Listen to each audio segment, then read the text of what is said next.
하시겠습니다. 예, 배진석 의원 기대해 주시기 바랍니다. 네, 경기 출신 배진석 의원입니다.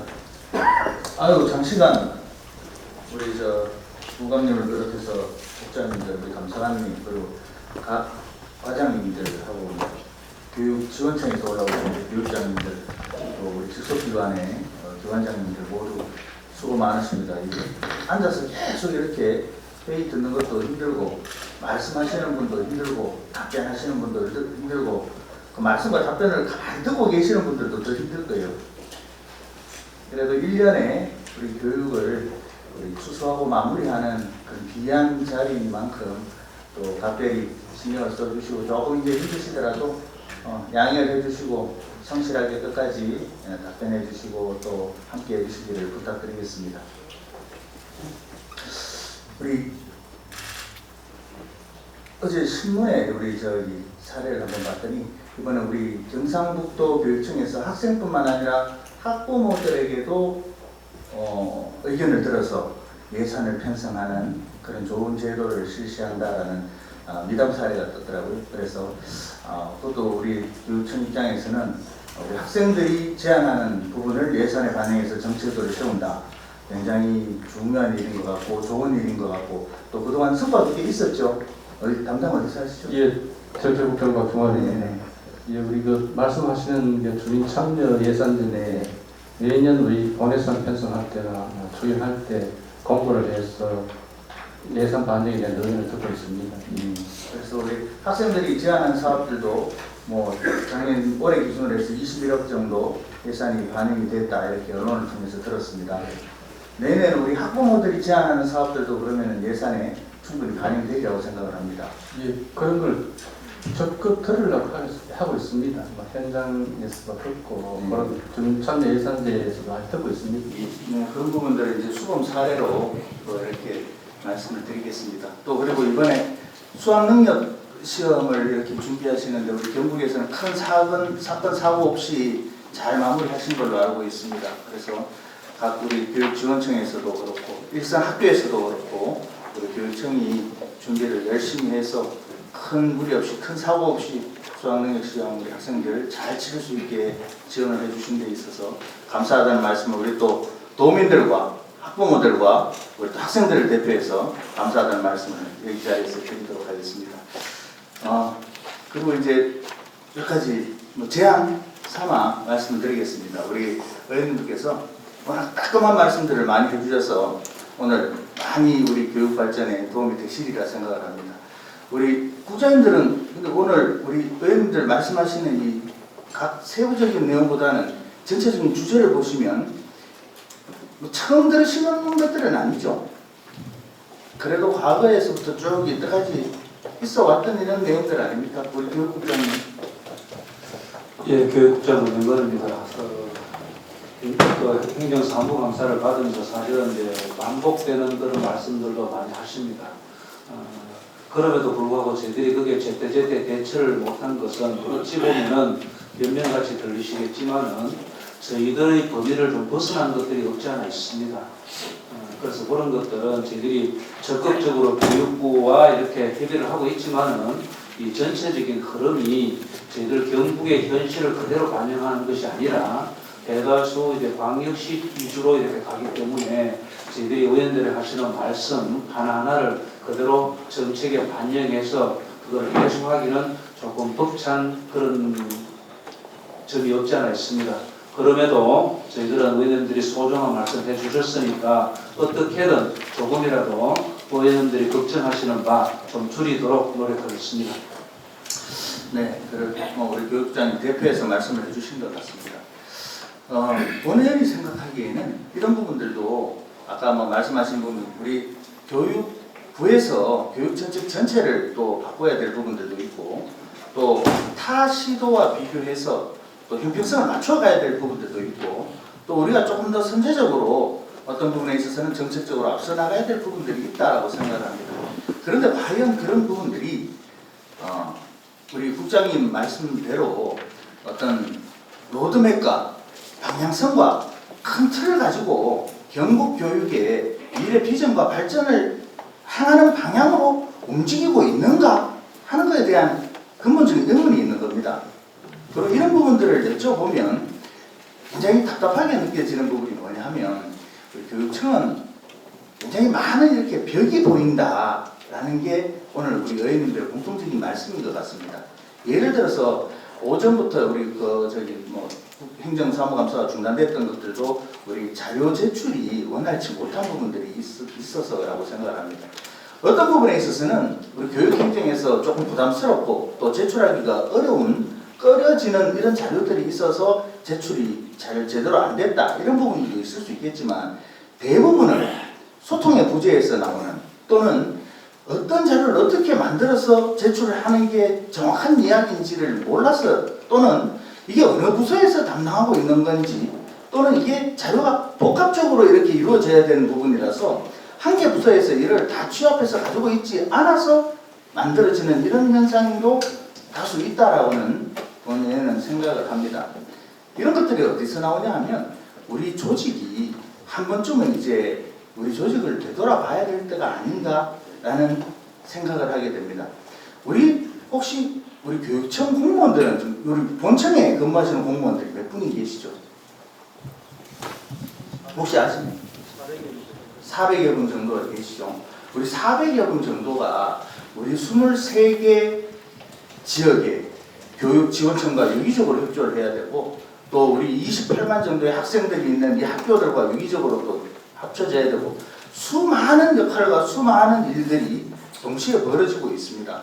그와 동시에 많은 사업들 또 국가와의 이런 국가적인 사업들 이런 부분들을 해 나가야 되는 부분들도 있습니다. 이런 부분들을 과연 어떻게 해 나가고 있는가? 그리고 이 벽들을 어떻게 해소할 수 있는가? 복잡합니다. 우리 도청 같은 경우에는 그냥 공무원 조직입니다. 근데 우리는 교육 행정직이 있고 또 교사직이 있고 상당히 많은 기관제가 있고 또 뭐 계약직, 공무직 분야가 엄청나게 많이 있죠. 이런 부분들을 그러면 누가 이걸 통합하고 이끌어 나가고 할 수 있는가? 교육감님 혼자서 이게 다 가능할 일인가?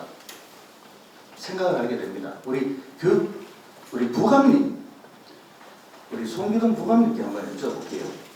우리는 이 조직을 지금 제대로 통제해서 제대로 된 방향으로 누군가가 잘 이끌어가고 있다고 생각을 하십니까? 우리 교육감을 중심으로 해서 일목요연하게. 예, 저는 나름대로 그래도 어느 정도 잘 가고 있다고 생각하고 있습니다. 교육감 중심으로. 예, 교육감님께서는 그렇게 말씀을 하시는 게 지금으로서는 정답일 수 있겠죠. 이게 군대 조직처럼 상하 관계를 이렇게 만들어서 이렇게 조직을 이렇게 만들 수는 없을 겁니다. 다만 좀 더 효과적이고 효율적으로 우리 조직이 움직일 수 있고 나아갈 수 있는 방향을 연구해야 될 때가 아닌가 하는 생각을 하게 됩니다. 이거는 우리 자체적으로도 어떤 부분에 노력이 필요한 부분이 있겠지만 이건 어떻게 보면 외부에서 우리 조직 전체를 바라보고 어떤 의견을 내거나 안을 냈을 때 그걸 갖고 우리 내부에서 또 그 안에다가 어떤 살을 붙여서 조직을 한번 진단해 볼 필요가 있지 않나. 혹시 그런 노력은 한번 해보셨습니까? 그런 부분은 한번 해본 적이 있습니까?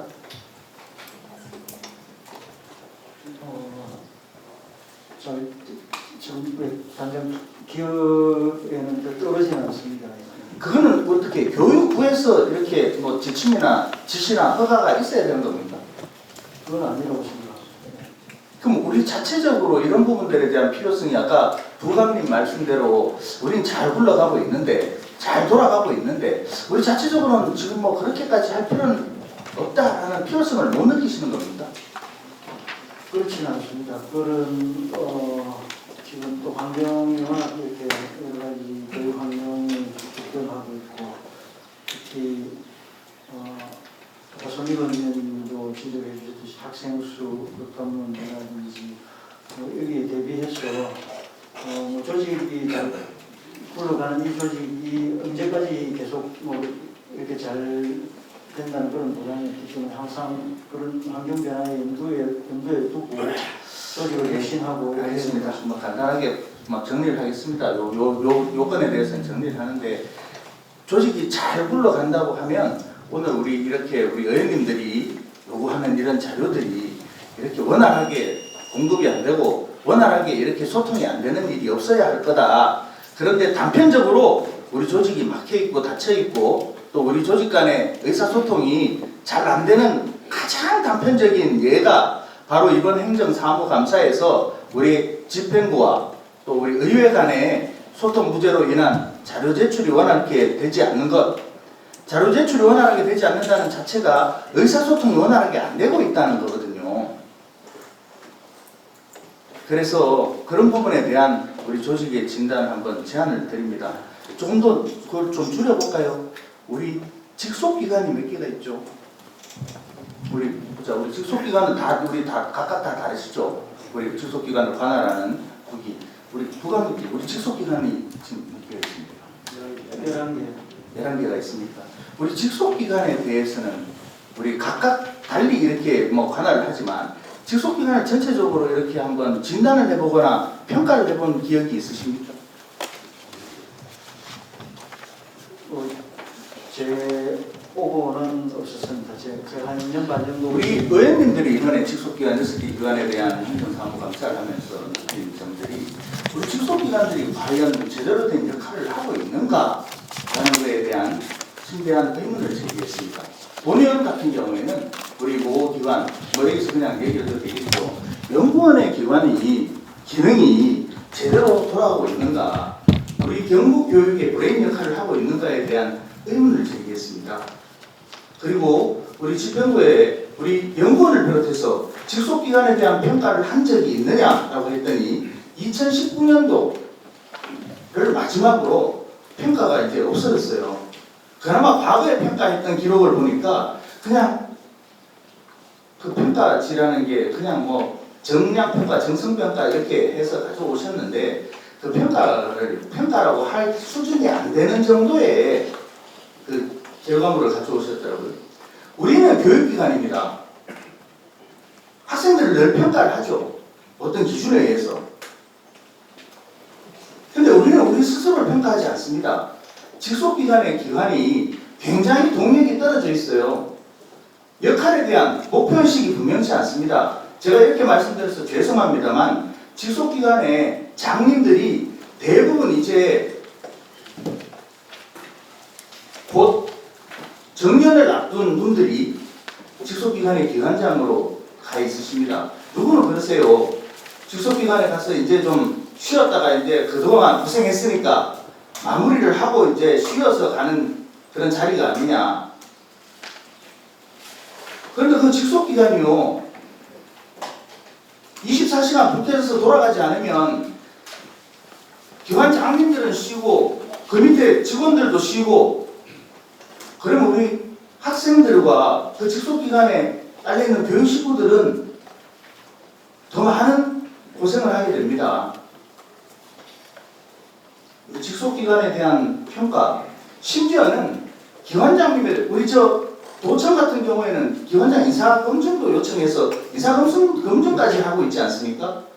물론 출자 출연 기관과의 성격은 좀 다릅니다만 최소한 앞으로 우리 기관의 직속기관의 기관장님 선정에 있어서는 우리 의회와도 소통이 좀 돼야 되는 거 아닌가 하는 제안을 하나 하게 됩니다. 두 번째는 직속기관도 경영평가하듯이 기관장 평가와 기관평가가 공정하게 이루어져야 한다고 생각을 합니다.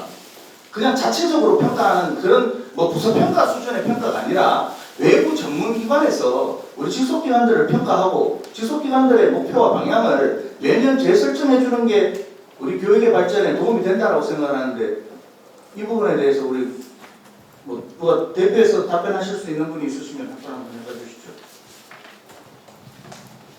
예, 우리 배진석 의원님 이렇게 직속기관에 대해서 이번에 이렇게 잘 살펴보시고 진단을 잘 해주셨는데 주신 의원님들께서 주신 내용들을 교육감님께서 잘 보고드리고 해서 직속기관이 좀 더 역할을 강화하고 우리 경북교육을 이끌어 나가는데 핵심적인 역할을 할 수 있도록 그렇게 적극 검토해 나가겠습니다.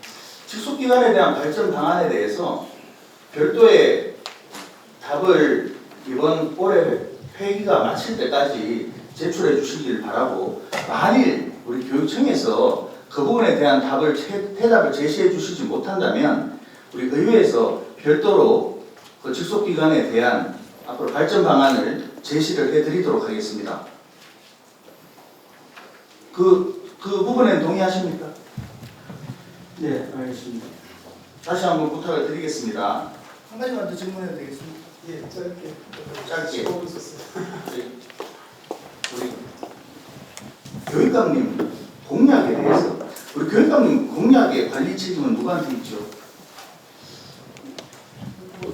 총괄 우리 공약을 정책국에서 하고 있습니다. 우리 교육감 공약상 관리 규정이 있어요. 관리 규정에 의하면 공약의 최종 점검은 우리 부감님이 위원장으로 해서 하도록 되어 있습니다. 맞습니까? 알고 있습니까? 예, 공약 그 이행 점검 공약 수행 점검단이 있죠. 예, 있어요. 그리고 공약 평가단이 있고, 네. 그죠? 우리 들어오면서 많은 현수막들이 걸려 있는 걸 봤습니다. 네. 요즘 그 이슈가 되고 있는, 교육청에 이슈가 되고 있는 부분들이 있죠. 공무직 문제라든가 이런 부분들. 우리 교육감님 공약 이행 평가를 보면 홈페이지에 그냥 다 나와 있어요. 보면 공약 이행 평가에 보면 우리 감님 공약 추진 현황에 보면 실적이 뭐 전년도 기준으로 해서 교육 공무 직원 고용 안정 및 처우 개선이 달성 100%예요. 완료 다 되신 거예요. 그렇게 표시가 되어 있습니다. 그 외에도 여러 가지가 우리 교육감님 공약은 99.6% 달성률 이렇게 해서 2021년도 기준으로 되어 있습니다. 목표치를 지금 여기 와서 하나하나 따질 수는 없습니다만 이 부분에 대해서 굉장히 의문을 제기할 수밖에 없습니다. 우리 공약 추진 평가, 공약 이행 점검 좀 철저하게 진행을 해 주십시오. 특히 본의원이 첫날 말씀드린 우리 우리 교육 공무직 직원들에 대한 처우 개선에 대해서는 우리 교육청에서 별도의 용역까지 냈더라고요. 그 연구원에서. 특히 우리 조리사들에 대해서는. 이게 결론이 다 나와 있어요. 그런데도 이 부분대로 이대로 용역 내는 것까지도 지금 집행을 진행을 안 하고 계신다, 이런 부분들이라서 굉장히 아쉽다, 이런 생각을 하게 됩니다. 장기적으로 우리 많은 우리 교육 공무원들, 또 공무직, 또 우리 교원들, 이런 부분들에 대한 관리, 아까 제일 처음 말씀드렸던 우리 기관의 진단부터 시작해서 이런 인사 문제까지, 이런 부분들에 대해서 우리가 앞으로 나가야 할 방향에 대해서 진단하는 게 굉장히 필요하다고 생각을 합니다. 이 부분에 대해서 좀 적극적으로 해주시기를 당부를 드리겠습니다. 네, 알겠습니다. 예, 이상 끝까지 하겠습니다.